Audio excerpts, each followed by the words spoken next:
মানুষ এবার ভোটটা কিন্তু মানুষ লড়ছে। এবার যদি আমি বলি একজন পার্টির প্রতিনিধি হিসাবে আমি নিশ্চয়ই আমার একটা লড়াইয়ের মধ্যে আছি, কিন্তু এবার মানুষ তৃণমূলকে চাইছে না। ক্যান্ডিডেট ম্যাটার করছে না, এত বড় কথা আমি বলছি এবার মানুষ ম্যাটার করছে। মানুষ চাইছে, যেরকম 2011 সালে মানুষ চাইছিল বামফ্রন্ট চলে যাক, এবার কিন্তু মানুষ ডবলভাবে চাইছে চলে যাক।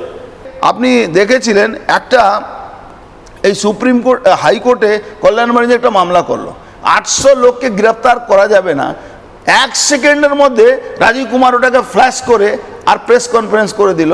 ভাবতে পারছেন কোন লেভেলে, মাইক্রো লেভেলে মমতা ব্যানার্জি রাজীব কুমারকে দিয়ে করাচ্ছে। রাজীব কুমার পশ্চিম বাংলার রাজনীতিকে যদি সব থেকে বেশি কলুষিত করেছে সেই লোকটা। জিতেছে কংগ্রেস বা জিতেছে সিপিএম বা জিতেছে বিজেপি, ওখানে সার্টিফিকেট দিচ্ছে কি তৃণমূল জিতেছে। এই পরিস্থিতিতে এই হ্যাকারকে মমতা ব্যানার্জি অ্যাকচুয়ালি যেরকম ওনার পুরো পরিবার লোকেরা পুরো হ্যাক করেছে, এই যে কল সেন্টার চালিয়ে কোটি কোটি টাকা মানুষের প্রতারণা করছে, এই ইলেকশন হ্যাকার বলা যায়। ভোট চুরিটা তৃণমূলই করছে একদম।